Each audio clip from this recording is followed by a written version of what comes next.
Bueno, yo quería iniciar la grabación de hoy con el tema de dos conceptos, en realidad tres, que triangulados explican la generalidad que interconecta, en mi consideración a nivel sociocultural, a los campos del arte y la antropología.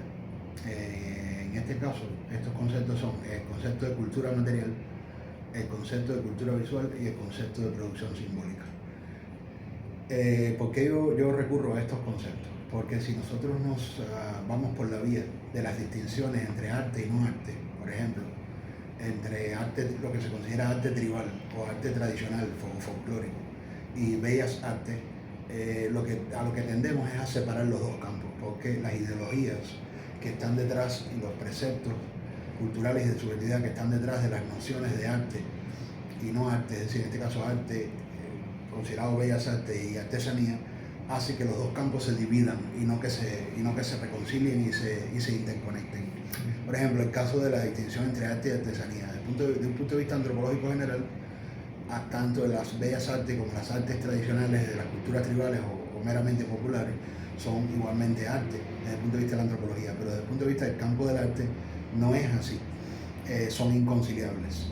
En el campo del arte, la idea de arte que está presupuesta cuando se dice la palabra arte, presupone que cada creación de un objeto es expresión del mundo interior de la persona, en una manera en la cual esa persona está, digamos, aunque forma parte de una colectividad, no se puede reducir su expresión a la repetición de una tradición.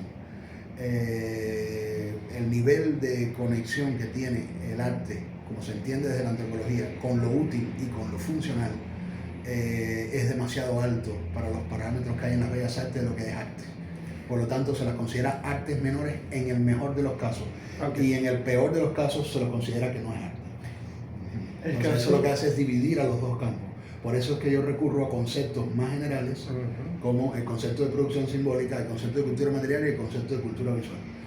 Ahora, yo te tengo una pregunta. Por ejemplo, en el caso de la artista Carmen Michelena, ella es de formación intelectual, ella es historiadora,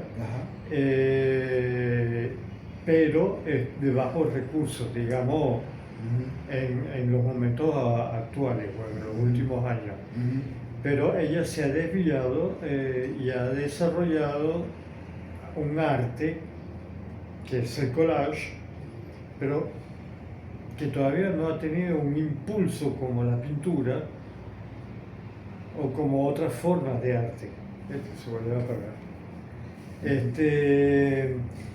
Entonces, la diferenciación sería ya ahí está un clara. problema económico. Ahí está clara la diferenciación.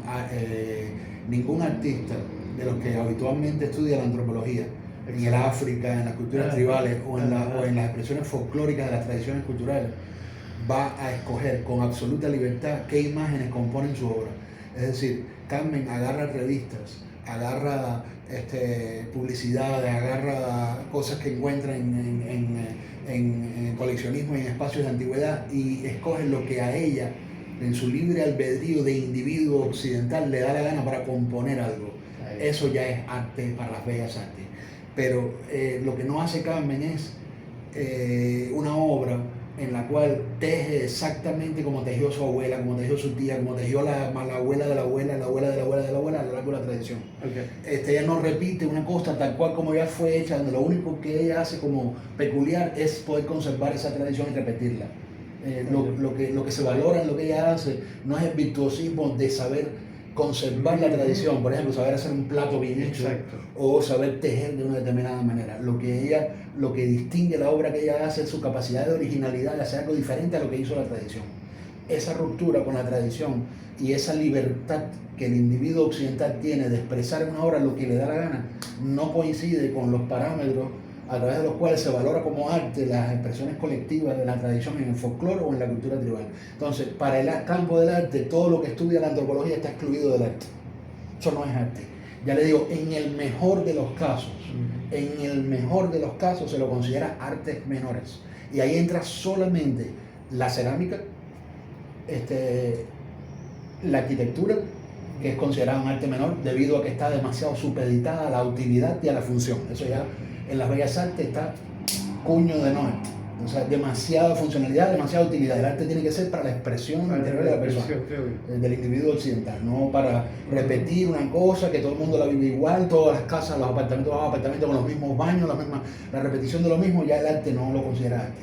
Entonces, en el mejor de los casos, cuando en el campo de las bellas artes hay ideologías abiertas, se llega a considerar que la arquitectura es un arte menor, se llega a considerar que la artesanía es un arte menor y se llega a considerar que la cerámica es un arte menor. Ahora, vamos a suponer que estamos del lado del campo del arte que sí considera que eso es arte, aunque sea menor. Vamos a suponer que estamos de ese lado. De todas formas, ese lado no contempla otras expresiones de cultura material y visual que la antropología sí considera y que no son ni artesanía, ni cerámica, ni arquitectura, como son, por ejemplo, una puerta labrada, una columna, una manera de decorar un bohío, una casa tribal, una manera de maquillarse el rostro, una forma de danzar algo que está fusionado con la religión. Ya esas prácticas, incluso podríamos poner ejemplos aún más alejados de expresiones de cultura material que la antropología estudia. Por ejemplo, las tumbas mortuorias. Las tumbas mortuorias se estudia en la antropología toda la cultura visual que está detrás de las representaciones culturales de la muerte. Entonces, por ejemplo, hay estudios de cómo son las tumbas trobriandesas, cómo hacían las tumbas con troncos de árboles, cómo las decoraban, a diferencia de las tumbas de otras culturas. Son expresiones aún más alejadas de las bellas artes, es decir, son expresiones que ya no son ni siquiera artesanía, ni siquiera...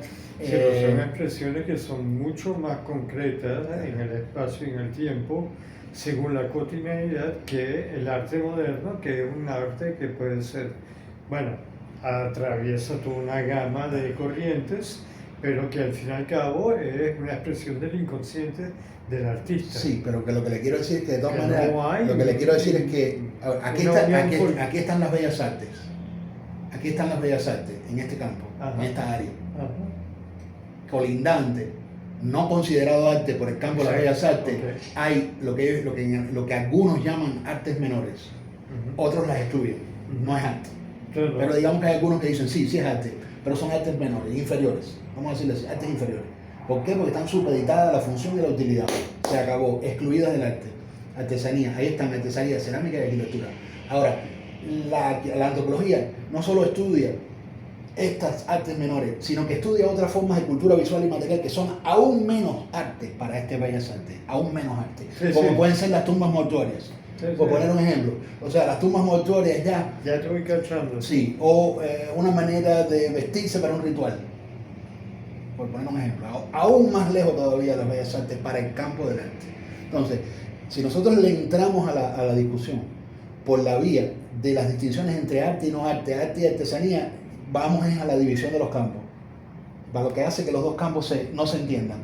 En cambio, nosotros tenemos formas de ir a esa relación a través de conceptos que permitan unirlos y no dividirlos. Y esos conceptos son el concepto de cultura visual, porque el concepto de cultura visual no está supeditado propiamente o sea, las bellas artes no pueden, por mucho que hayan ideologías de qué es lo que las hace arte, no pueden excluirse a sí mismas del campo general de la cultura visual. O sea, en pocas palabras, no estaría contaminada una de la otra. No sé si me hago entender. No entiendo. Una, que es... ahora se me olvidó. Que no está contaminada una de la otra. ¿Qué fue lo último que dijiste? Que un artista de bellas artes no puede, independientemente de su ideología, lo que es o no arte, no puede negar que lo que hace dentro de la cultura general es una expresión de cultura visual. Es decir, vamos a suponer una pintura de Dalí, pongamos por caso de un pintor surrealista. Es una cosa creativa, original, innovadora, que expresa los sueños, el mundo interior del artista, todo lo que usted quiera. No se parece en nada a lo que ha hecho la tradición, que son parámetros de las bellas artes. No es una artesanía, no es un arte menor, es arte, es bellas artes. Pero también es cultura visual, porque los relojes dormidos en los árboles Dalí no puede negar que para la cultura visual general, o sea, para el concepto general de cultura visual, sus relojes sean tanto cultura visual como lo puede ser una tumba mortuoria, o como lo puede ser la manera como se visten los sacerdotes en un ritual. Es decir, él no puede negar que esa expresión que él hizo allí es al final una expresión de cultura visual. El concepto de cultura visual no llega allí con los parámetros de las bellas artes, sino llega con parámetros antropológicos. ¿Entiendes? Cultura claro, visual general. Sí, por ejemplo, las imaginerías. El concepto de la muerte. En el caso de los relojes, de los relojes de Dalí con la tumba mortuoria, exacta, por ejemplo. Yeah. Por ejemplo. Okay. Por ejemplo. Ajá. Es una expresión que llega a formar parte del imaginario visual de la cultura, que puede llegar incluso a conformar una imaginería, de la misma forma en que podemos decir, digamos, por ejemplo, que nosotros podemos distinguir las imaginerías de las religiones africanas, porque tienen una manera determinada de decorar, una manera determinada de usar el color, una manera determinada de... hay algo que distingue a la imaginería visual de la cultura africana versus, por ejemplo, la imaginería visual católica. O sea, donde quiera que tú vas a ver una manera de tejer, una forma de bordar, de tratar la tela, de la manera como se usa el dorado, la forma como se usa la pátina, la forma como se utiliza el estuco, la manera como se trabaja la hojilla de oro. O sea, hay una cantidad de cosas que distinguen la imaginería católica de la imaginería africana. Son dos expresiones de cultura visual, distinguibles, pero las dos son cultura visual. Ahora, hay otras. El carnaval, por ejemplo, como concepto en la cultura, tiene su imaginería propia. No importa si es de Venecia o es de Brasil. Obviamente tienen diferencias. De Venecia y de Brasil son diferentes. Pero hay algo que unifica la imaginería del carnaval independientemente de la diferencia entre las culturas. Es la religión. O sea, y que son el uso de la máscara. Sí, la exacerbación de lo grotesco, claro. la parodia, la exageración, la dimensión, la de lo grandilocuente. O sea, hay una cantidad de cosas que distinguen la imaginería visual del carnaval donde quiera que uno lo esté buscando, si sea en el Asia, o sea en el Occidente, o sea en las Américas, siempre tú vas a distinguir dónde es carnaval de otra cosa, ¿no? Y así, por ejemplo, uno puede distinguir la imaginería visual, por ejemplo, colonial, ¿verdad? Tanto por la vía de la arquitectura, donde tú inmediatamente vas a identificar, no importa si es un pueblito colonial de Texas, o es un pueblito colonial de México, o es un pueblito colonial de Venezuela. Hay diferencias, sin duda va a haber diferencia entre una casita colonial en Coro y una casita colonial en Guadalajara y una casita colonial en Texas o en La Habana, va a haber diferencia, pero si es colonial hay una relación, la imaginería tiene cierta la manera de poner el carro, la forma como se pone, donde está previsto que se va a amarrar el caballo, si es el caso de una época de caballo, la manera como está tratado el patio interior, la manera como están distribuidas las columnas. O sea, hay algo que siempre va a distinguir, eso en el caso de la arquitectura, ¿no? Pero hay otras formas de lo colonial, como pueden ser las alfombras, la mueblería colonial, el vestuario colonial, los peinados coloniales. O sea, coloniales, tú puedes decir una pintura sobre la colonia en México del siglo XVII y una pintura sobre la colonia no sé, en otro país, en China, en el siglo XVII. Y todos van a tener determinados peinados, determinadas cosas que te van a permitir identificar que eso es colonial. Eso es imaginería colonial. Okay. Eso es cultura visual. Un concepto de antropología que te permite moverte entre la cultura desde la cultura tribal hasta la cultura moderna y contemporánea. ¿Quién no distingue el pop? El pop tiene una imaginería. Donde quiera que hay pop, tú inmediatamente ves en cultura visual, en tu memoria visual, en tu acervo cultural de la cultura visual, tú inmediatamente pop, tú dices pop. Enseguida lo identifica, bien sea un afiche, bien sea unos retratos de unos músicos, una banda musical, bien sea un enlatado del consumo, bien sea una imagen de una actriz importante de Hollywood. Si es pop, inmediatamente hay una cultura, una imaginería visual. Tú ves claramente la diferencia entre una corriente como la pop y la punk. Ajá, exactamente, por ejemplo, la punk. Pero tienen elementos que los unen. Tienen elementos que los unen y elementos que los distinguen, exactamente. Los punk de los rockeros son diferentes. Exacto, eso es cultura visual. El concepto de cultura visual es un concepto antropológico, pero es un concepto que cuando llegamos a Las Vegas, al campo del arte, con él, el campo del arte no puede eludir. No. con toda su ideología de que lo que es arte y lo que no es arte no puede eludir que lo que allí se produce es cultura visual. Entonces el artista puede estar más consciente o menos consciente de ello, pero al final él está traficando también, aunque como sea como lo hace Carmen, con técnicas creativas, con originalidad, con una obra que no repite la tradición, cumpliendo con todos los parámetros de las bellas artes. De todas maneras es cultura visual, porque si tú estás traficando con imágenes, claro, de la cultura, del consumo, del desecho, de lo que la cultura genera, tú estás creando cultura visual, ¿no? Entonces, esa es una de las formas como yo veo la relación entre los dos campos. La otra forma es el concepto de producción simbólica, que es un concepto de producción simbólica pone un poco más el énfasis, que es un énfasis más relacionado con cómo usted lo ve, pone un poco más el énfasis en el proceso, o sea, de producción, distribución y consumo de un artefacto o objeto, ¿no? Es decir, es como ve un poco lo generado como una producción de tipo simbólico. O sea, que una artesanía no es arte porque repite la tradición, a diferencia de una obra de bellas artes que es original de ese artista. Como individualidad, sí, es cierto, pero las dos son producción simbólica. Claro. Las dos son producción simbólica. Primero son simbólicas, las dos son simbólicas, y las dos son formas de producción. Por lo tanto, la producción simbólica abarca tanto a la una como a la otra. Entonces, si vamos a estudiar las cosas a través del concepto de producción simbólica, vamos a poder conciliar también, de la misma manera que con el concepto de cultura visual, cosas que las ideologías pueden dividir en un campo o de una manera de verla, pero que también la pueden unir según el punto de vista que estamos trabajando, ¿no? Luego, el otro concepto que yo considero que también une, en vez de dividir, es el concepto de cultura material. Porque ¿qué pasa? Que es un concepto, pues obviamente, que aporta más hacia el lado de la antropología, porque la antropología puede ir desde las artes utilitarias, que en bellas artes se consideran menores, puede ir desde eso hasta otras formas de cultura material que no tienen que ser incluso arte, como puede ser, ya le ponía el ejemplo de las tumbas mortuorias, quizás hay todavía como mucha estética, decoración, se pueda considerar arte en un sentido, pero es que la antropología puede llegar a estudiar fenómenos.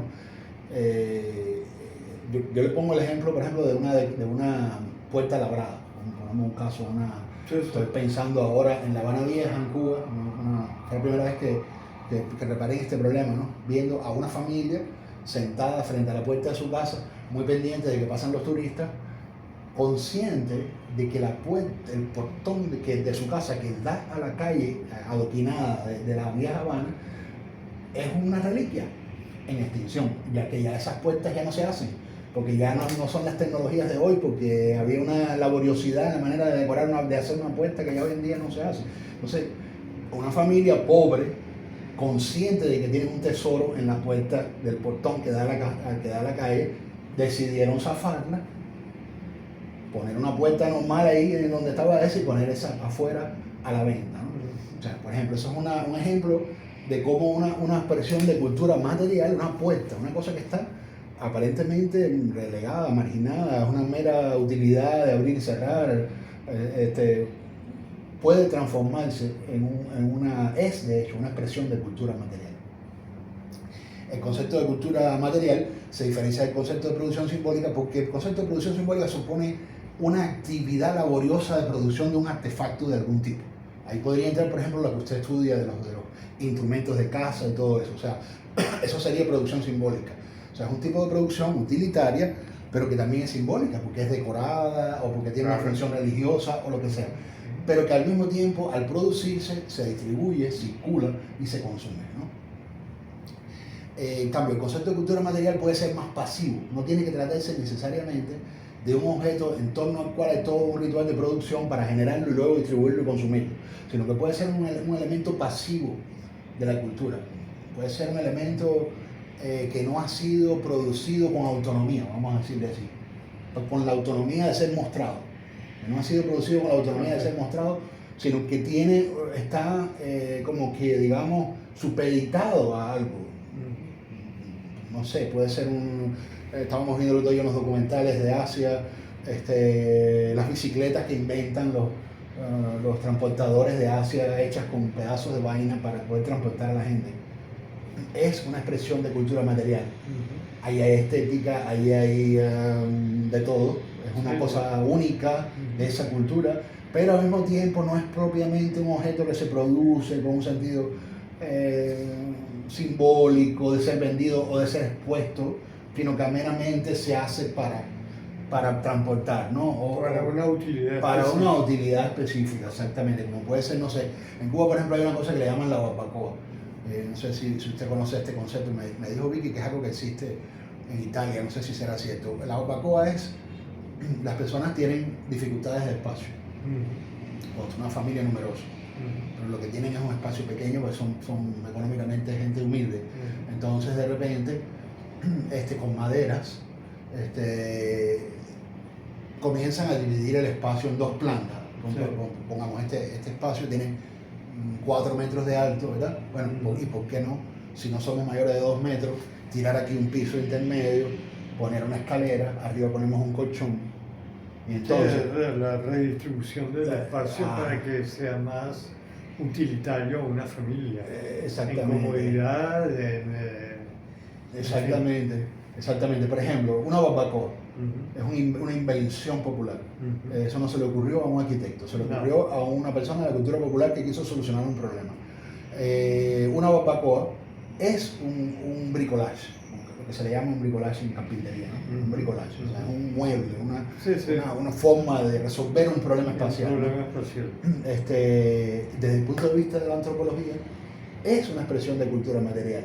Porque si yo llego a una cultura en la que hay una tendencia a hacer barbacoas en todos lados y yo empiezo a ver cómo la gente hace barbacoa, estoy observando un fenómeno de cultura material que puedo interpretar incluso, que puedo leer, que puedo tratar de comprender, que puedo elucidar, que puedo interpretar. Y sin embargo no fue hecho como una artesanía o una cerámica con un objetivo estético, digamos, de ser expuesto, de ser mostrado o contemplado por su belleza autónoma, ¿no? Entonces, bueno, estos tres conceptos, a la vez que desde el punto de vista sociocultural nos permiten unir al arte y a la antropología, verlos juntos como campos, al mismo tiempo, viéndolos desde el punto de vista de las prácticas curatoriales y museográficas, son de una gran utilidad, porque justamente las prácticas museográficas... Sí. Antes que entremos en el campo de la... dentro de todos estos aspectos también yo agregaría como un elemento aglutinante, es decir, que se puede unir todas estas características de la estructura teórica, es el concepto de la cotidianidad, que es la que va a reflejar todos estos tres conceptos que tú acabas de mencionar. De acuerdo, me gusta mucho. Porque estamos tomando patrones que se van a repetir a lo largo de la historia. No importa si existe una funcionalidad que sea muy específica o no específica, pero sí hay un punto de común con la estética en este caso, o lo que nos interesa abordar, y hacer el punto de unión. O sea que, en pocas palabras, la cotidianidad viene siendo punto clave para poder entender la unificación de todo este aparataje teórico, como es las ciencias sociales, como es la ciencia biológica, como es cualquier otro tipo de ciencia. Siempre tiene que haber un punto de origen que va a determinar, como la telaraña, para ponerla en forma descriptiva, que te va a lanzar los puntos de estudio que más te interesa, pero saliendo de un punto genérico, un punto de origen que sería, en este caso, cotidianidad, los tres conceptos, y después vendría entonces cómo abordar el estudio. En el caso del arte,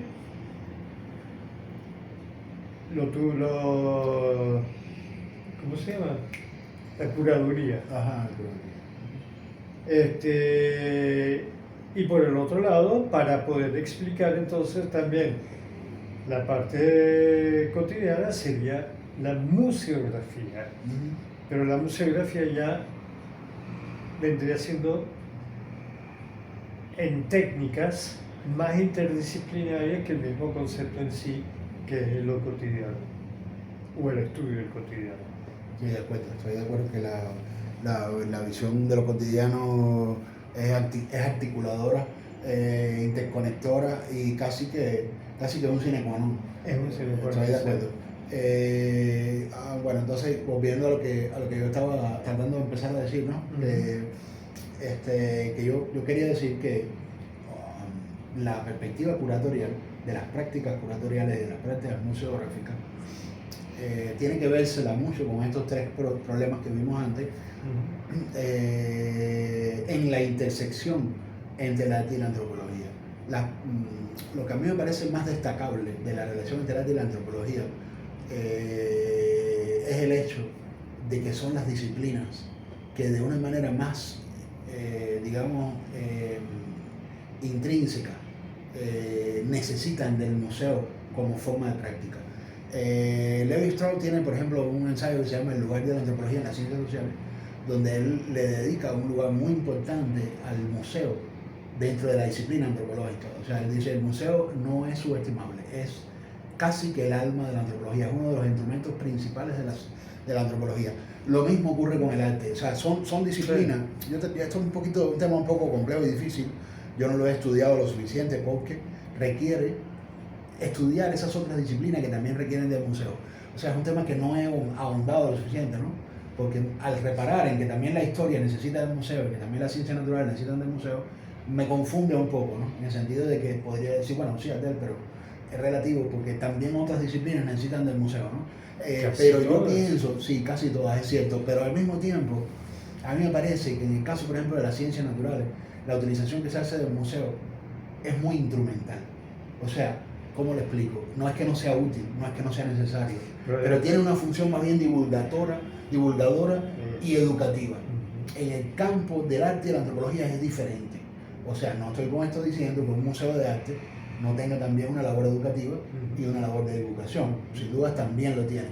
Y en el caso de la antropología también hay una labor educativa en el museo, en la práctica museística, y una labor de divulgación.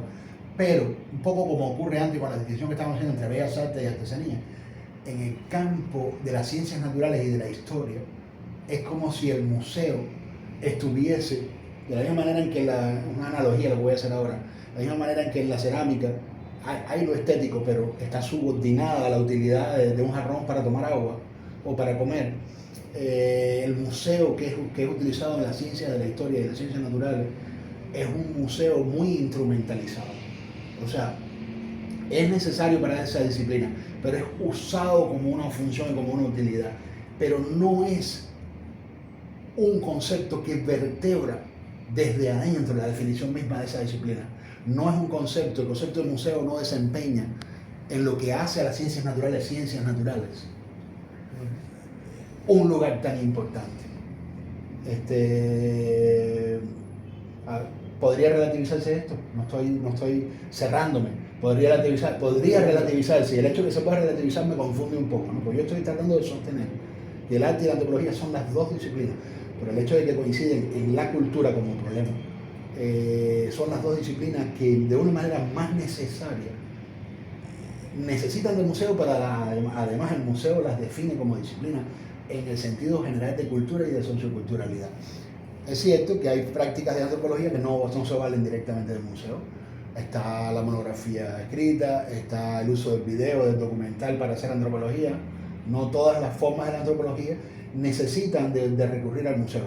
Pero la institución antropología, el campo antropología, la disciplina de la antropología en su totalidad, a nivel del campo, lo que podemos considerar el campo de la antropología, sí necesita del museo como es uno de sus protagonistas principales, el museo, en el campo antropológico. Porque hoy día con la tecnología, lo que estamos haciendo nosotros, nos conectamos a una plataforma X, vamos y hacemos un tour, por ejemplo, en el Louvre, nos dedicamos a hablar del Renacimiento, tomamos todas las piezas que existen en la sala del Renacimiento del Louvre y vamos explicando sin movernos de espacio, sino desde tu casa. Entonces, ¿cuál es la diferencia de ir al museo y de quedarte en casa? Si tienes el mismo ¿cómo se dice? Resultado. Ese es un tema que se está hablando mucho hoy en la antropología, la entrada de los nuevos medios en la práctica antropológica.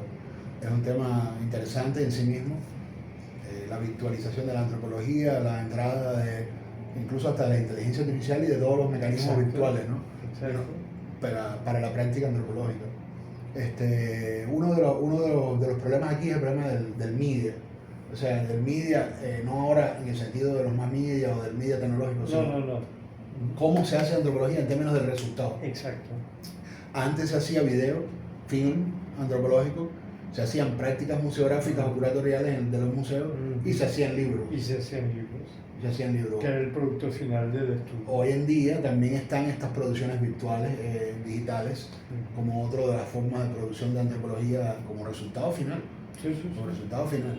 No hay que necesariamente transcribir o ver los libros, puede vivir en el ciberespacio o en la mera vida digital, ¿no?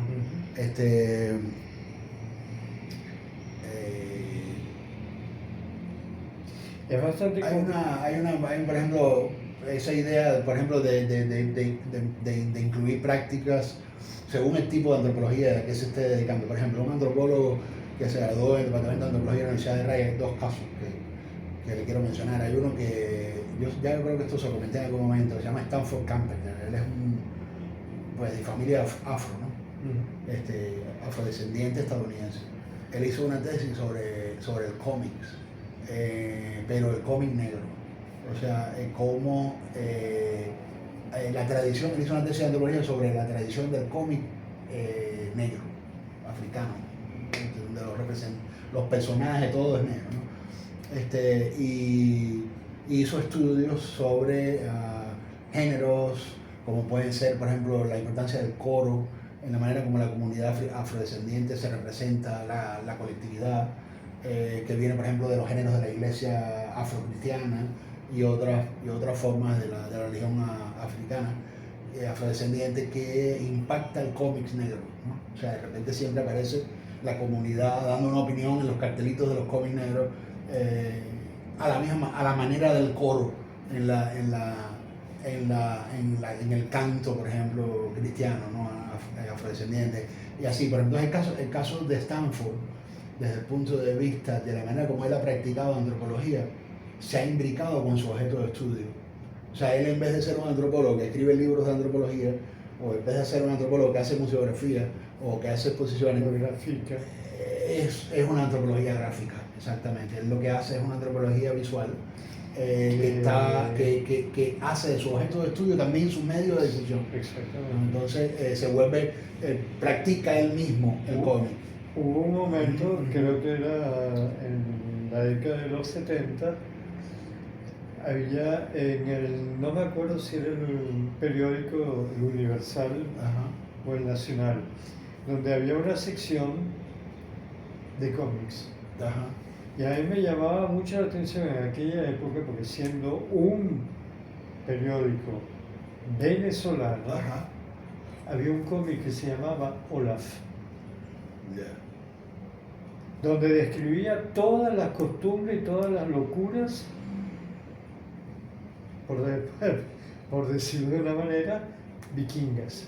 ¿Qué tenía que ver los vikingos con las realidades venezolanas? Claro. Pero el cómic estaba insertado en ese folleto. Pues ahí estamos viendo un ejemplo de cómo el medio en que se hace la antropología puede variar y complejizarse, ¿no? Ya le digo, en el caso de Stanford Carpenter, sus prácticas como antropólogo son cómics. Él lo que hace es incursionar el cómic, que fue su objeto de estudio como antropólogo, pero es que ha venido también el medio a través del cual él hace antropología. Hay otro ejemplo que yo le comenté en una ocasión, que se llama Scott Lucas, que es un antropólogo también estadounidense, joven. Todos estos son muy jóvenes, graduados, pues, hace poco. Jóvenes, sí. Él hizo un estudio antropológico de los parques de diversiones, la industria del entretenimiento, particularmente en los llamados parques de diversiones, ¿sabes? Estos que tienen, están en la ciudad, que tienen estrellas, cosas, pasa donde los niños se suben a los... entonces, exactamente, entonces como su antropología en ese periodo, creo que ahora ha ido cambiando, pero en ese periodo se ocupaba del entretenimiento, el estudio de la cultura del entretenimiento como tema antropológico, también le fue ofreciendo a la manera como él practicaba antropología, no solo su temática, sino también su modo de circular y su manera de insertarse como práctica antropológica, ¿no? O sea, aquí entra una cantidad de factores. Hay otro ejemplo, que ya yo le he comentado otras veces, que es Quetzil, que le he hablado pues de su antropología, pero que ha llegado a utilizar medios incluso del arte contemporáneo en algunas experiencias, no es que toda su antropología tenga ese carácter, pero él ha, por ejemplo, hecho exposiciones, su escuela de enseñanza de lengua maya, que él tiene en Yucatán, él trae estudiantes que hacen pasantías de trabajo de campo allí en Yucatán. Entonces la pasantía que hacen consiste en aprender maya y enseñar inglés. Entonces en esa escuela de enseñanza de las lenguas se genera ya de por sí un modo de interacción intercultural, claro, entre la cultura antropológica y la cultura, en este caso maya, ¿no? Maya. Y se utiliza mucho en la exposición visual, no en el sentido de una curaduría que se lleva a un museo sobre esa comunidad, sino en el sentido de utilizar los medios visuales allí in situ como parte de las necesidades de la escuela de aprendizaje de la lengua. Entonces, por ejemplo, se desarrollan exposiciones e instalaciones visuales que se valen de medios contemporáneos de la instalación, como puede ser montar unos caballetes y ponerle cosas en el patio de una escuela de enseñanza de las lenguas, ¿no? O hacer una visita guiada, una muestra, pero una muestra que no es como un museo de antropología que está representando a una comunidad, sino una muestra que está mediando, vamos a decirle así, en un proceso de interculturalidad, de comunicación y de mutuo aprendizaje interétnico en una dinámica de enseñanza-aprendizaje, ¿no? Donde los medios visuales se diluyen dentro de un laboratorio, vamos a decirle así, ¿no? Claro, obviamente todo esto genera, desde el punto de vista de la antropología, toda una serie de escenas de trabajo de campo que se vuelven muy experimentales, muy originales, porque no es lo mismo representarte en el trabajo de campo, tú sabes, sentado en una canoa al lado de unos indígenas que la manejan o que la labran, que representarte en el trabajo de campo en una situación, en una escena, en términos visuales, de la visualidad del trabajo de campo, en la cual tú tienes unos niños mayas que en vez de estar representados como se representa habitualmente al sujeto en su cultura o en su comunidad, están activamente enseñando su lengua en las escenas. Entonces aquí tienes 3 niños mayas que están dando una clase y aquí tienes 2 antropólogos estudiantes anglosajones que están recibiendo la clase, claro. Y luego tienes aquí una escena que fue preparada, relacionada con la clase, en la cual tienes un despliegue visual expositivo que se hizo, en el cual trabajaron juntos esos antropólogos con esos niños mayas, ¿no? Por poner un ejemplo. Sí, sí. Entonces, cuando tú ves las escenas de trabajo de campo de esta antropología, que es la antropología de Quetzil, te encuentras con una escena intercultural y al mismo tiempo te encuentras con una escena de laboratorio y experimental, ¿no? No te encuentras con una representación de la cultura, ni tampoco te encuentras con una representación del antropólogo en la cultura, sino que te encuentras con algo que ya de por sí es una escena de mediación, ¿no? De mediación.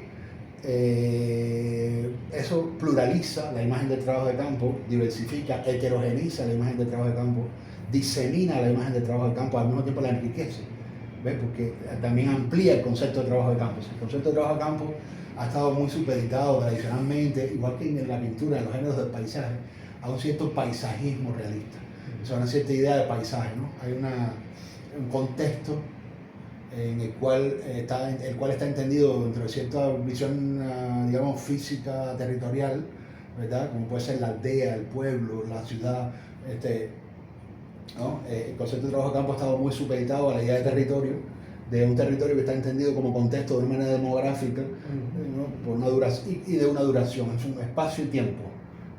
Estas prácticas alteran la espaciotemporalidad del trabajo de campo.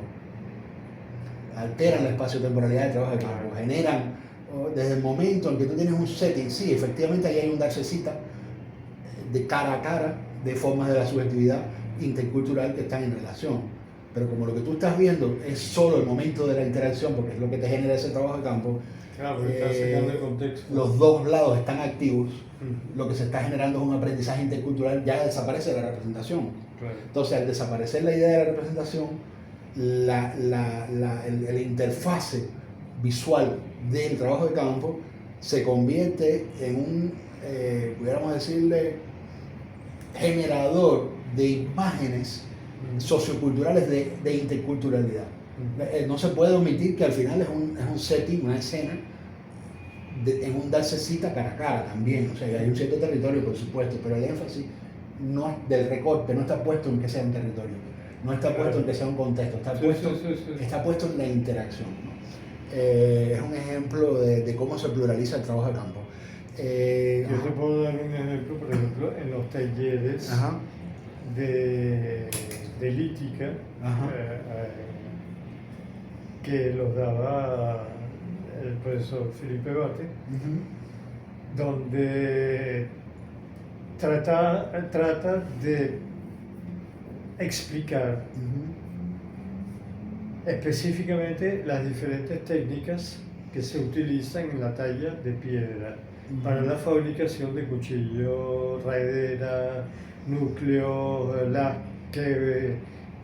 una lasca para qué sirve, etcétera, etcétera.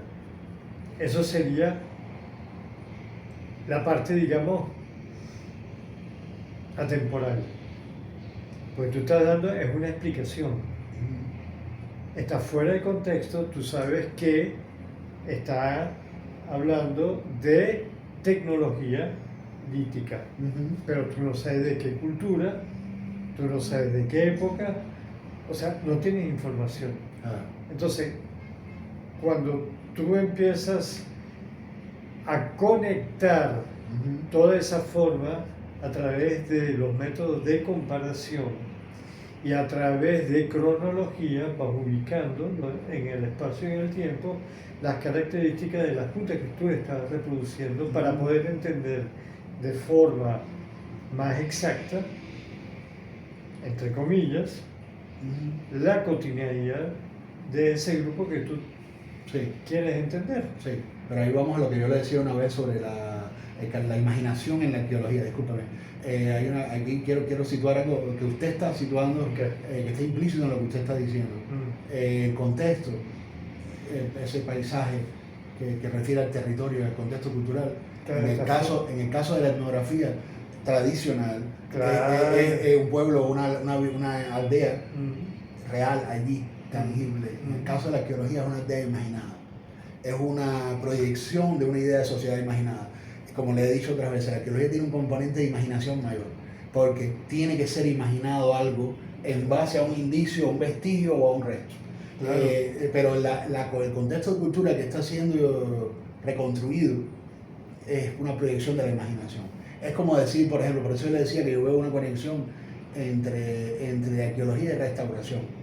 Obviamente, si es una restauración de algo en la que está ahí el edificio, apenas lo que hay que hacer es restaurar una cenefa, es diferente, pero hay procesos de restauración, como una iglesia que estaban ahora, hace poco me está poniendo Vicky un documental que me está poniendo Vicky, de una iglesia en Francia, creo que es en Francia, que se desbarató completamente, una iglesia importantísima. Nuestra Señora de París, que se le cayó la flecha y bueno. Se vino abajo todo y han tenido que volver a armar todo. Sí. Han tenido que volver a hacer las esculturas, volver a hacer todo, ¿no? A través de inferencias, de indicios, que Dios sabe a qué han recurrido para poder reconstruir algo que ya no pueden saber con máxima certeza exactamente cómo fue, ¿no? Entonces, y luego también bueno, existen los registros fotográficos en este caso para la reconstrucción también. Sí. Que ya sería la parte, digamos, utilitaria para... El otro concepto que a mí me parece importante en la arqueología es el concepto de sitio. Porque la noción que tiene la arqueología de sitio, ¿cómo pudiéramos decirle? Como es un setting, una escena, la escena que se despliega espacialmente para considerar lo que puede ser un sitio arqueológico, ¿no? Visualmente y espacialmente es una escena de interpretación, es una escena cognitiva, no es una escena que está predada por elementos contextuales de un paisaje o de una realidad de un pueblo o de una cultura que ya está allí establecido a la que tú llegas. O sea, el concepto de sitio en la etnografía te engloba, es un contexto que ya tiene una historia, un nombre, un apellido, una demografía, una población, todo al cual tú llegas. Los elementos contextuales ya están allí, tú tienes que ir entendiéndolos, pero están allí de una vez. El contexto está allí. En el caso de la arqueología, no. Bueno, de un por ciento de cierta arqueología, porque sabemos que la arqueología se ha movido en muchas direcciones, pero digamos, el setting tradicional de la arqueología el concepto de sitio es un emplazamiento cognitivo, es un emplazamiento que está establecido por la estrategia de interpretación, y en ese sentido es un concepto de sitio más epistemológico y menos histórico-social contextual. Claro, es para establecer una reconstrucción de una cultura, pero como sitio de trabajo de campo tiene una libertad en ese sentido. Y eso hace muy interesante el concepto de sitio en antropología, en arqueología. ¿Por qué? Porque hoy en día, con todas estas dislocaciones a las que nos estamos refiriendo, con todas estas desterritorializaciones a las que nos estamos refiriendo, con todos estos desdibujamientos de los límites a que nos estamos refiriendo cuando hablamos de un trabajo de campo en el que ya ponemos el ejemplo de la escuela maya,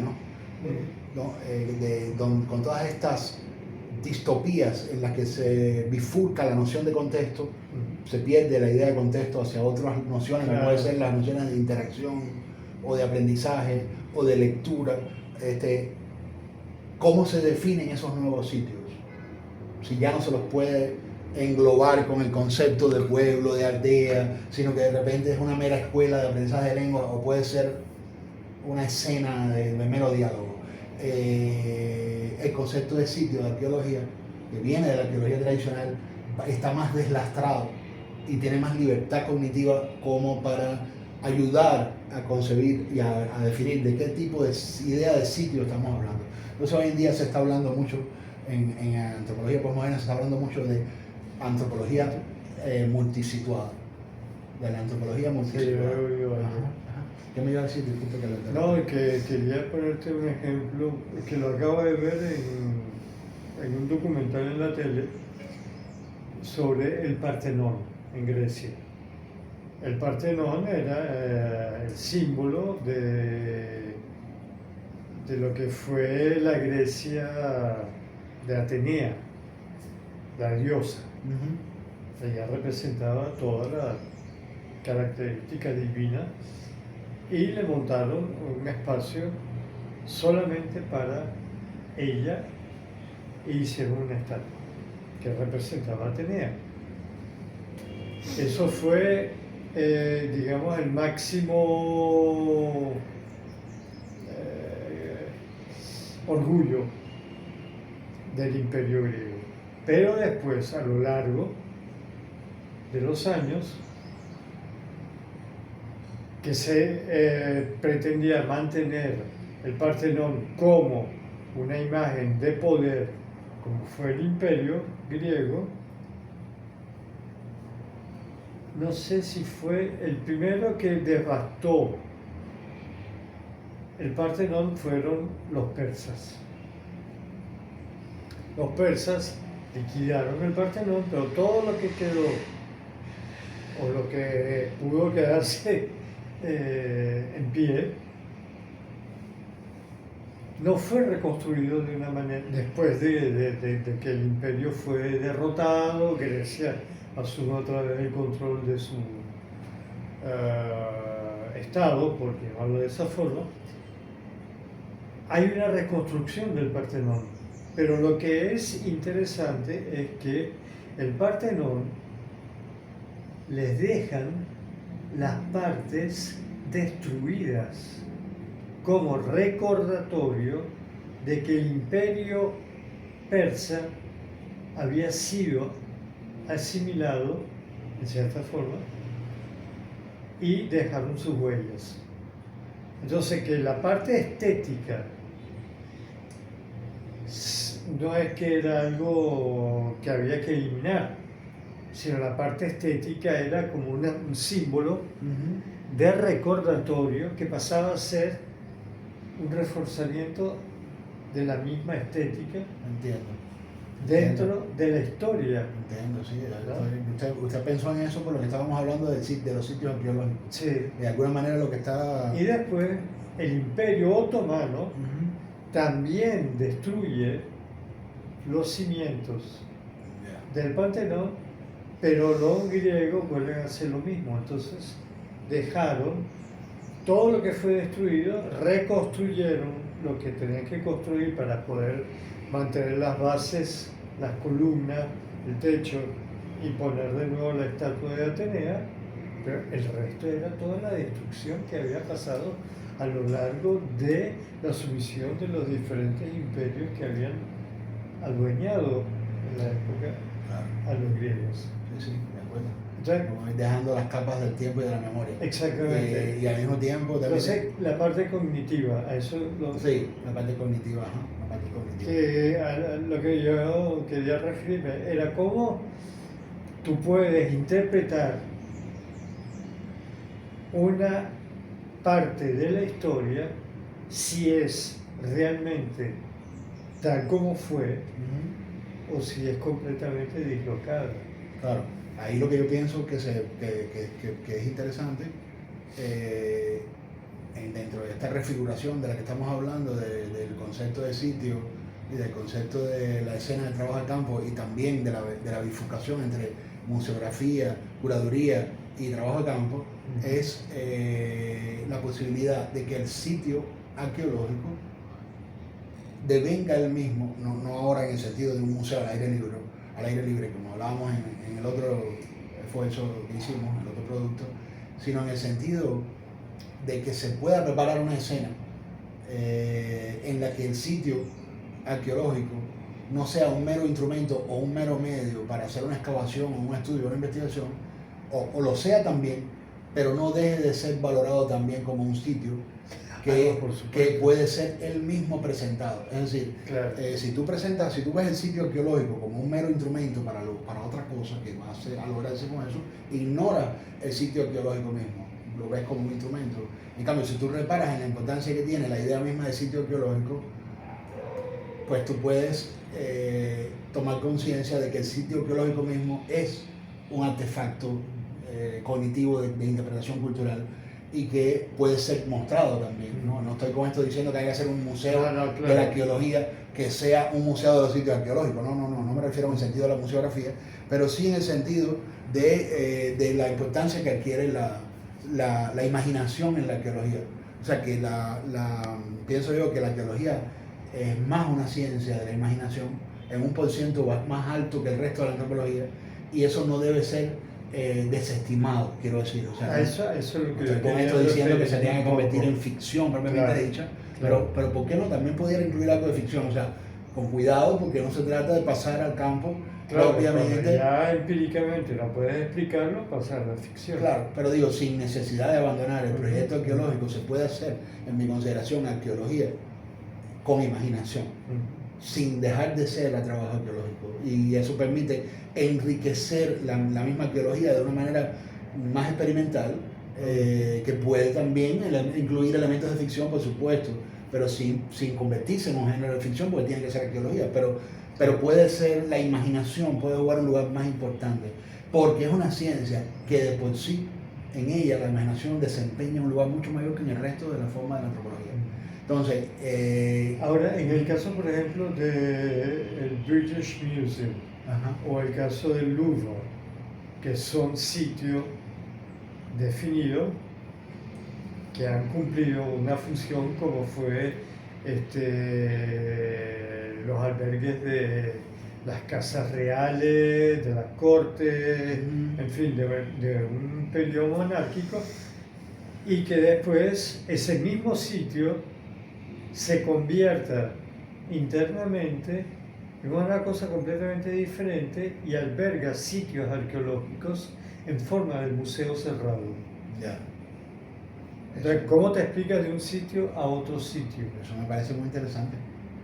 Me parece muy interesante. Ahora que estoy conectando... Exponer la escena arqueológica. Exactamente. Sí, eso me parece importantísimo porque es una después, manera en la que tú puedes incluso vertir el texto arqueológico. Claro, y después lo más curioso es que fabrican una pirámide de cristal en el mero centro de la entrada del Louvre.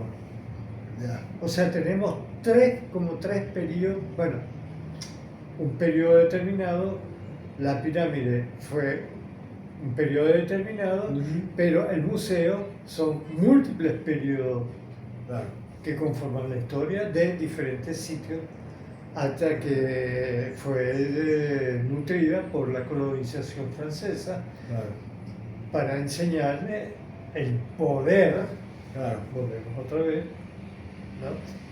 de lo que fue el imperio, bueno, si quieren llamarlo imperio francés.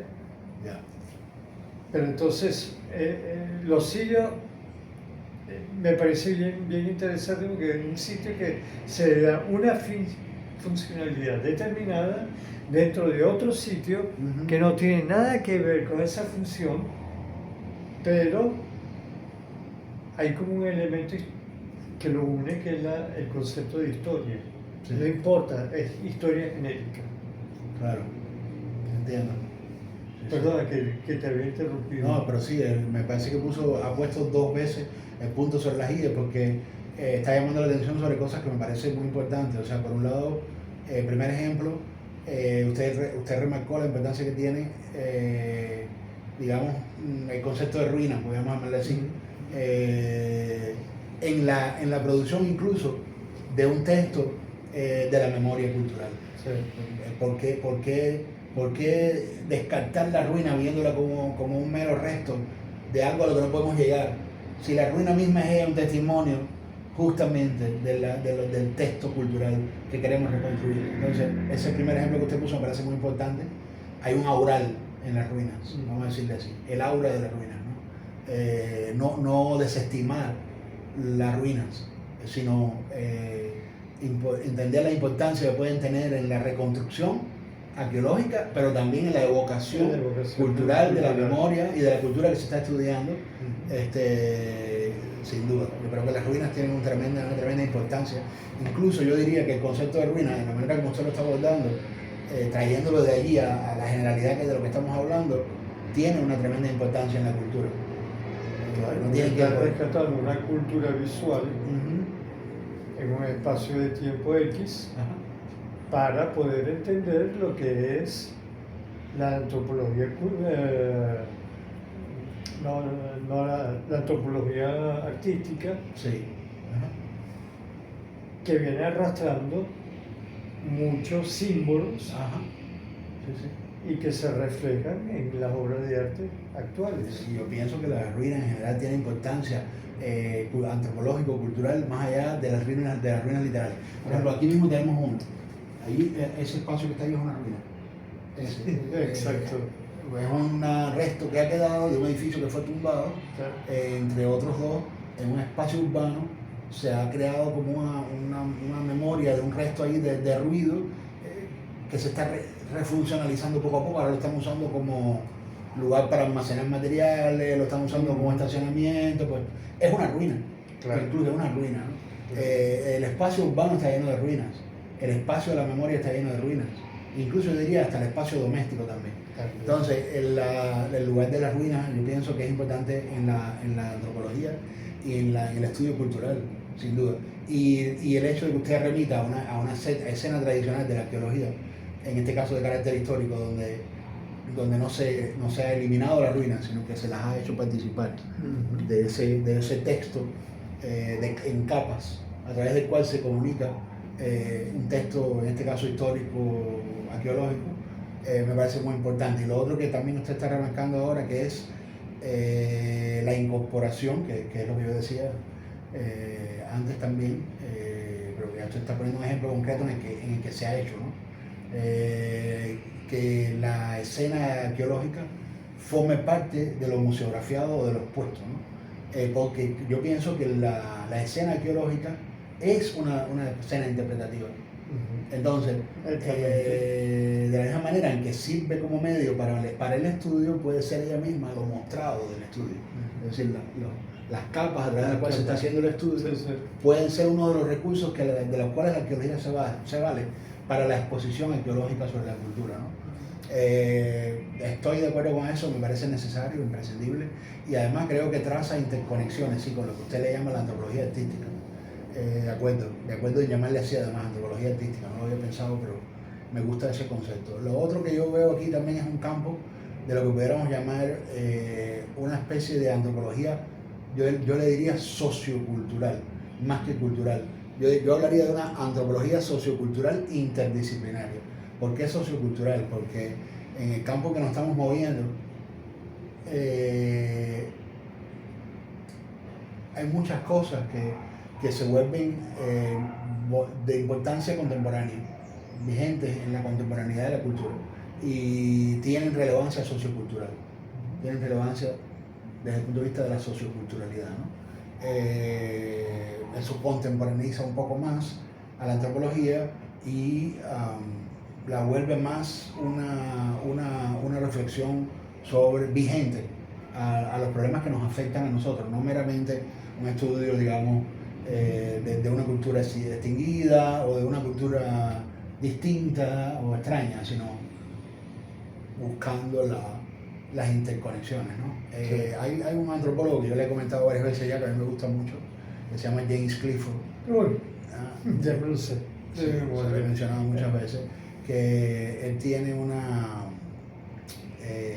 que definitivamente hazme una lista de todos los libros para yo poder leerlos. Sí, hay algunas cosas que le van a gustar mucho. Él tiene por ejemplo, un libro donde estudia las diásporas, que es el tema que hablamos solo en el libro anterior. Pero lo que me gusta mucho de James Clifford, que es lo que quería ahorita comentar, ¿no?, en relación a esto, es que él sitúa la antropología, ya esto se lo dije a usted en algún momento, no sé si en el video anterior o en otra ocasión. Levi Strauss tiene un ensayo muy importante que se llama El lugar de la antropología en las ciencias sociales, donde él trata de ubicar cuál es el lugar que le corresponde a la antropología dentro de las ciencias sociales. Pero obviamente la ubica como una ciencia social. James Clifford, no es que niega eso, pero va en una dirección completamente diferente. Él dice que la antropología,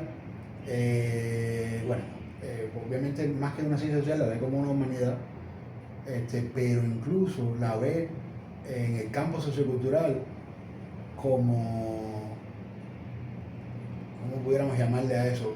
La inscribe como disciplina en el campo sociocultural, no en el campo de las ciencias sociales.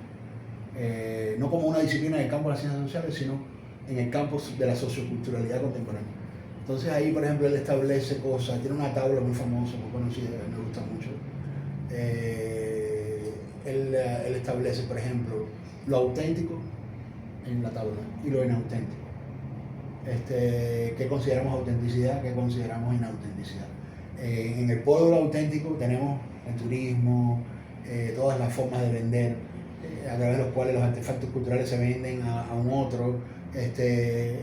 Aparentemente ahí hay un proceso de banalización o de desautentificación para el consumo, la producción de cosas de baratijas de segunda mano sobre una tradición, como pueden ser las mascarillas que se venden para el turismo, ya no son, digamos, lo auténtico producido en la cultura, sino una cosa hecha para ya como un souvenir, digamos, turístico, ¿no? Yeah. En Estados Unidos, por ejemplo, recuerdo ahora hay unos parques mayas a los que uno va para divertirse, a pasar. Entonces es esa imagen que hay del souvenir que te han creado de los dioses mayas como dioses peligrosos, ¿no? Entonces los niños, en vez de entrar a Disney y asustarse por un personaje, se asustan por los aullidos de un dios maya, ¿no? De Quetzalcóatl o una cosa. Eso, tú entras en un templo, te montas en una eso y entras en la boca de Quetzalcóatl, o te metes y te salen unos, ¿no?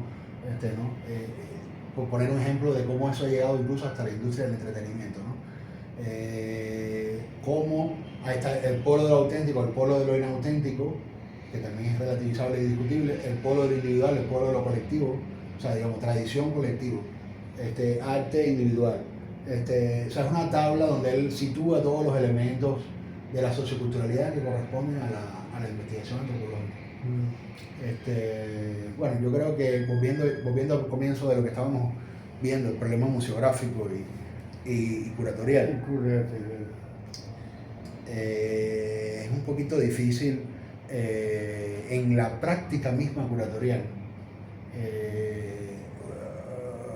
unir las dos disciplinas. Yo siempre he visto esa polaridad de que si vas a hacer una práctica curatorial de arte, tiene que responder a ciertas exigencias que tiene el arte, que no te van a permitir nunca del todo desplegarte curatorialmente de una manera antropológica, a no ser que tengas como en el caso cuando a mí me dieron el proyecto Mercado en el Museo de Alejandro Otero, en ese caso sí me dieron un proyecto temático que me permitía trabajar más dentro del Museo de Arte con parámetros de antropología, ¿no? Claro, eso también fue una decisión mía como curador, porque otro curador pudo haber simplemente hecho una exposición de arte contemporáneo y más nada, ¿no? En cambio yo quería que hubiesen los dos tipos de salas, salas de arte contemporáneo, de artistas contemporáneos, pero que hubieran también salas museográficas sobre el mercado en la cultura visual tradicional y contemporánea urbana, ¿no? Pero bueno, fue más un camino mío, no necesariamente todo curador tendría que ir en esa dirección. Pero bueno, es un proyecto que propicia el trabajo más, la interdisciplinariedad, pues tener una temática como la temática del mercado, ¿no?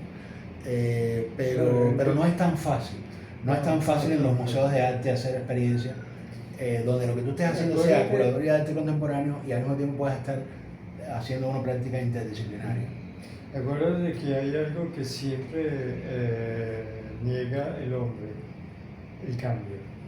Hay una resistencia muy fuerte a los cambios. Hoy día estamos viendo con este avance tecnológico miedo de lo que nos van a vigilar, nos van a tener monitoreado, nos van a ver todas nuestras cuentas bancarias, en fin. Por el otro lado, tú ves todo lo que está pasando a nivel militar, tú dices, mira, vamos a la destrucción total del planeta. No.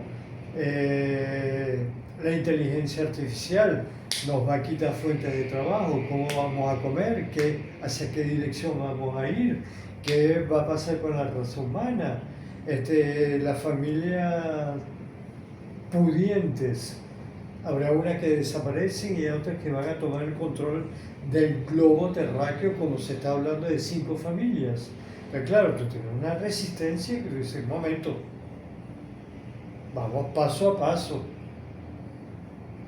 Volvemos al caso del COVID. Se lanza el COVID, no se sabe todavía por qué, ni de dónde viene, no sé, o sea, nada. Pero sí hay una resistencia a que las vacunas hicieron daño. Entonces, con el antivirus no quieren vacunas. Volvemos otra vez a una resistencia. Pero si te pones a ver, las vacunas han salvado muchas vidas. Por supuesto. ¿No? Entonces, y eso, el tiempo es lo que va a dictar la evolución de esa resistencia. ¿Cuánto tiempo va a resistir? ¿Cuánto tiempo va a ser más vulnerable? ¿Cuánto tiempo ya se va a diluir con las nuevas formas cotidianas de vida, etcétera, etcétera? Pero es muy, muy, muy difícil. Sí, definitivamente, y al mismo tiempo, y eso se expresa no solamente en todos los campos. En todos los campos, en el arte. No, y es un riesgo para el que experimenta también. Claro, porque a la medida que uno hace algo experimental, menos posibilidades tiene de ser promovido, insertado, reconocido. Cuando vas ya tienes el trabajo que hiciste, digamos, con ese carácter experimental. Sea, por ejemplo, una curaduría que hiciste con un carácter experimental, no más lo tratas de sacar del contexto en que se te hizo posible hacer esa experimentación y lo tratas de difundir o empiezas a entrar en las vías que hay para dar a conocer eso, y todas están tan convencionalmente estructuradas que nunca hay espacio para cosas experimentales. Exacto. Y eso tiene consecuencias, de diversos tipos. También en la manera en que uno, por ejemplo, una cosa que a mí cuando yo, los casi 2 décadas que yo viví en Houston, como estaba muy metido dentro de la academia, intensamente metido en una carrera académica, estuve mucho tiempo metido en el mundo editorial. Y yo llegué a sentir realmente, en un momento dado, una alienación tan grande con el problema de la autoridad, el autoritarismo, paradójicamente, siendo Estados Unidos una sociedad que habla de la democracia, que estimula el pluralismo, pero yo me encontré con un nivel de jerarquización tan grande en la estructuración de la autoridad. Cualquier prensa, cualquier editorial juega tanto con los problemas de autoridad a la hora de escoger a un autor. En las universidades, para escogerte a un tenure, un profesor, para darte una posición universitaria, se toman tan en cuenta las cuestiones de autoridad. A veces, por un lado, la autoridad como autoridad, ¿sabes? ¿Cuántos títulos tiene? ¿Cuántas condecoraciones te han hecho? ¿Cuántos premios has ganado? ¿Cuántas publicaciones tienes? ¿Quién eres? ¿Quién te ha reconocido? ¿Quiénes te van a recomendar? O sea, tú dices, pero bueno, yo acabo de escribir una vaina que lo que quiero es publicarla. Pero si me estás haciendo demasiado tortuoso el proceso de publicar un libro, porque yo tengo que pedirle a 3 personas en la cultura que me recomienden un libro, y si yo las necesito para otra cosa, porque yo tengo que, para meramente publicar un librito, tener que ir a ver a las autoridades que van a garantizar que mi libro se publique. No avanzan los editores si no hay algún tipo de recomendación de alguien muy autorizado. Y cuando vienes a ver, sin darte cuenta, a mí por suerte nunca me llegó a ocurrir, pero sí lo llegué a vivir muy intensamente, a darme cuenta hasta acá. Es muy peligroso el punto en el cual el antropólogo, sin darse cuenta, se ha convertido en un burócrata. Totalmente. Se ha convertido en un burócrata. Totalmente. Y no lo saben, pero pueden tener buenas intenciones y puede haber de fondo una buena intención en lo que se está haciendo, pero las cuestiones burocráticas se vuelven tan importantes que cuando viene a ver, ya tú no sabes si estás hablando con un etnógrafo o con un funcionario. En Estados Unidos se ha producido, por la misma prevalecencia que tiene el juego con la autoridad, en el que las cosas se puedan dar, los muchachos se ven obligados a volverse funcionarios para poder sacar adelante sus carreras. Entonces, cuando ya las cosas se logran poner afuera, ya están empobrecidas y mediocrizadas. Pues un muchacho que se te gradúa con una tesis brillante, experimental, que la hizo posible el mismo ambiente laboratorio de la educación, del proceso de enseñanza-aprendizaje, con su frescura, hizo posible que ese muchacho se le volaran los tapones y llegara y hiciera una cosa súper imaginativa, y hiciera una cosa que tuviera, el tipo es un genio, un Da Vinci de la antropología.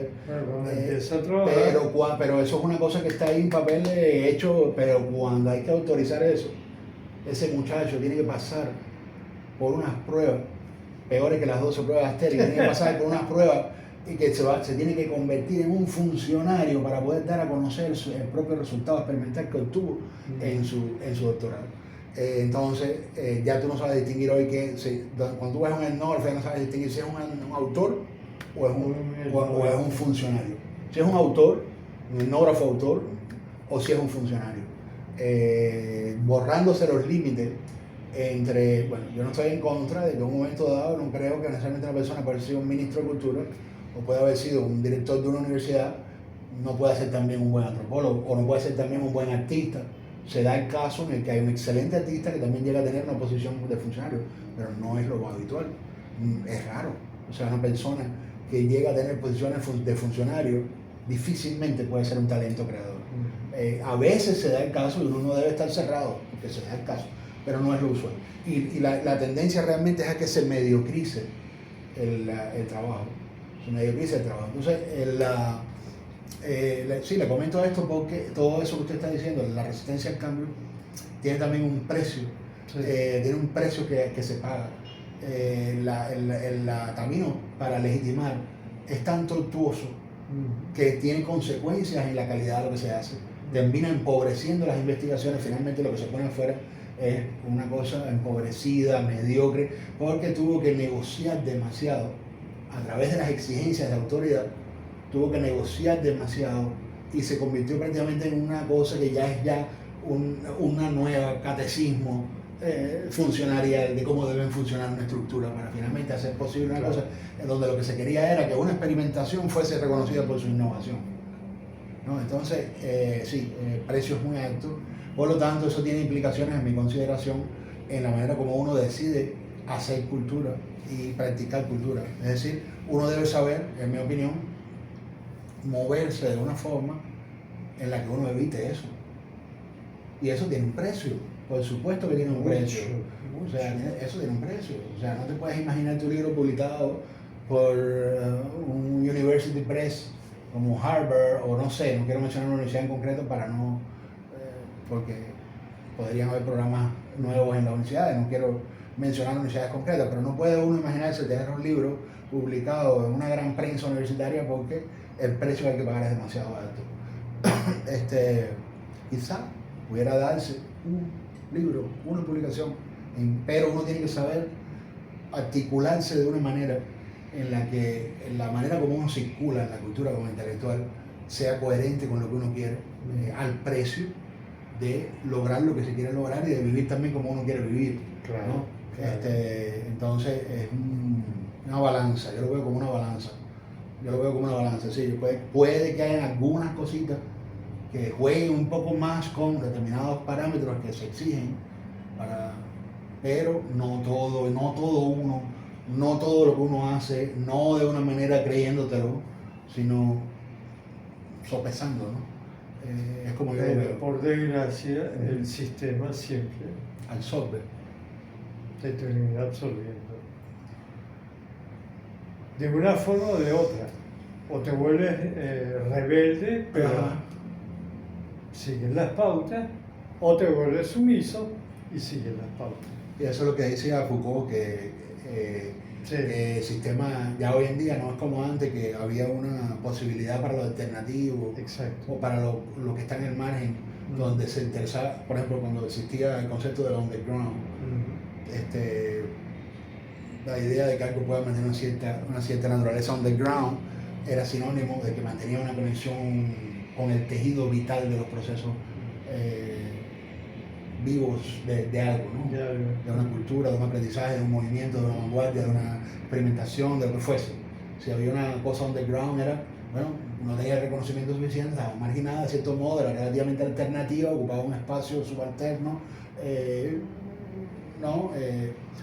pero un poco lo que dice Foucault es que esa imaginación ya se acabó, que ya no es posible ocupar espacios que sean alternativas al mainstream o a la institucionalización, sino que hoy en día lo que ocurre es que todo lo que quiere disentir o todo lo que tiene un cierto componente de disenso es inmediatamente, progresivamente absorbido por esa maquinaria, ¿no? Que ya no hay espacio para lo alternativo, sino que lo que dice Foucault es que de cierta manera, no lo dice con estas palabras exactamente, pero de cierta manera termina uno representándoselo de esta forma, la única opción que te queda es la parodia. Es decir, la ironía y la parodia.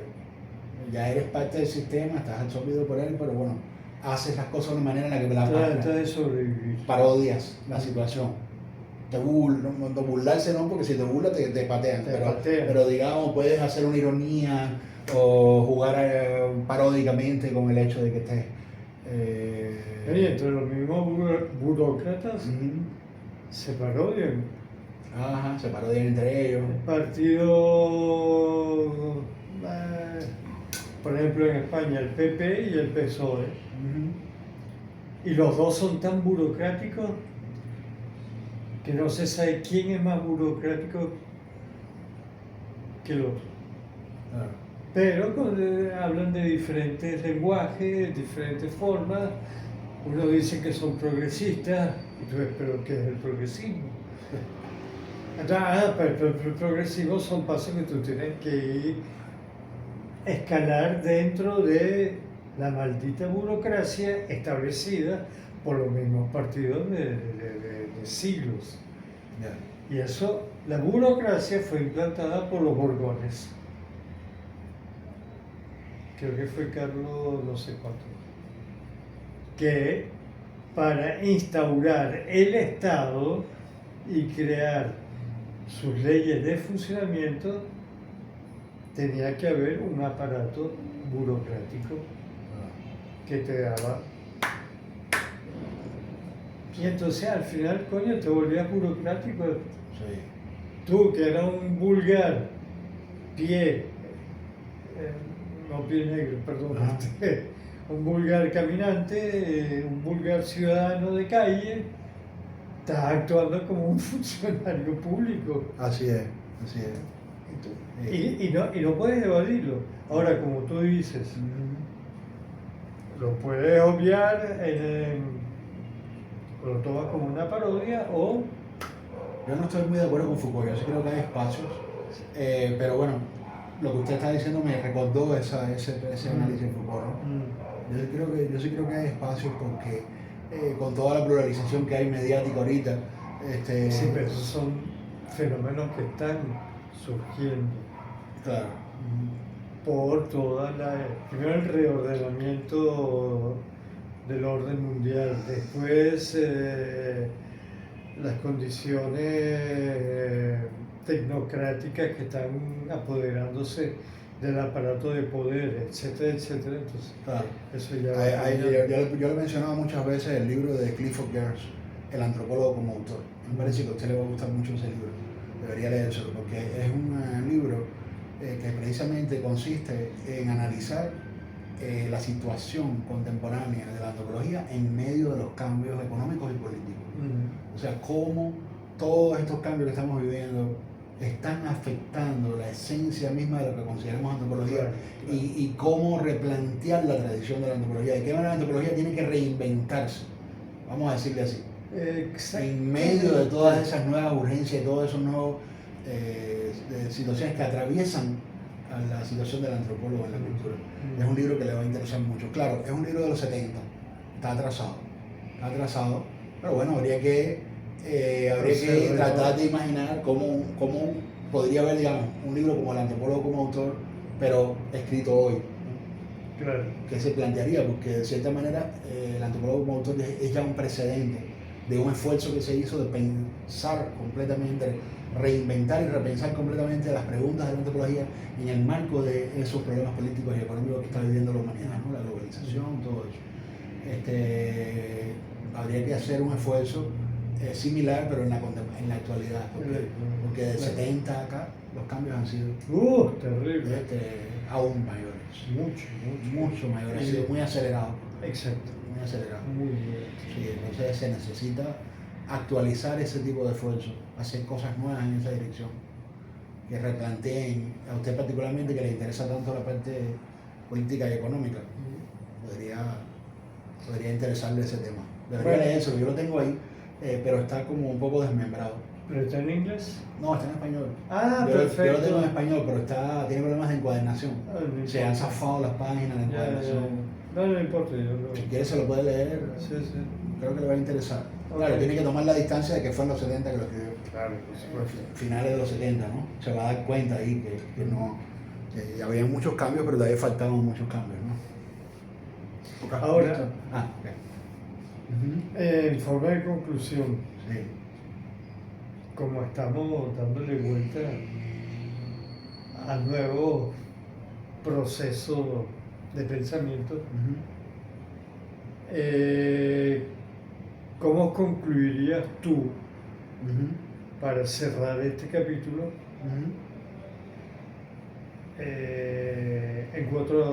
no en 4 palabras porque es imposible, pero en forma sintética, para ti lo más importante? ¿De lo que hemos hablado? De lo que hemos hablado.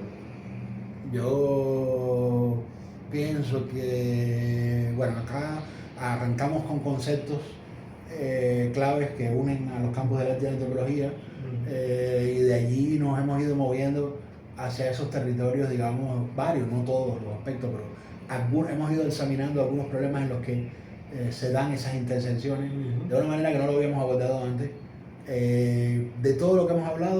a mí lo que más me gusta es la problemática de la imaginación, pero que no la hemos trabajado suficientemente. Yo diría que todo esto requiere imaginación. La vamos a, en la misma medida en que nos vamos permitiendo ser imaginativos, se va nutriendo la reflexión que vamos teniendo y se va enriqueciendo con nuevas cosas a las que vamos llegando, ¿no? Claro. No vamos a llamarle hallazgos necesariamente, pero en algunos casos sí. Sí, iluminaciones, hallazgos, ¿cómo decirle? Revelaciones. Nuevas formas. Pero que adquieren lenguaje en un momento dado de reflexión, llegan a cierto nivel de claridad. Hoy hemos llegado a varios, el problema de la ruina que usted llegó, el problema de la exposición del sitio arqueológico, los problemas que vimos antes sobre el campo de la cultura visual, las imaginerías, el campo de la producción simbólica, el campo de la cultura material. Hemos tocado varios problemas de trabajo de campo, hemos tocado varios problemas y hemos llegado a cosas interesantes, pero que yo creo que tienen que seguirse trabajando, Claro, porque requiere más imaginación. Y yo creo que esa imaginación la vamos encontrando en la misma marcha. En la misma marcha, sí. Uh-huh. Sí, sí. Sí, porque el cotidiano te lleva a eso. Así es. Y sí, tenemos que definir el tema del próximo video y seguir Exacto. trabajando. Ok, listo. Listo.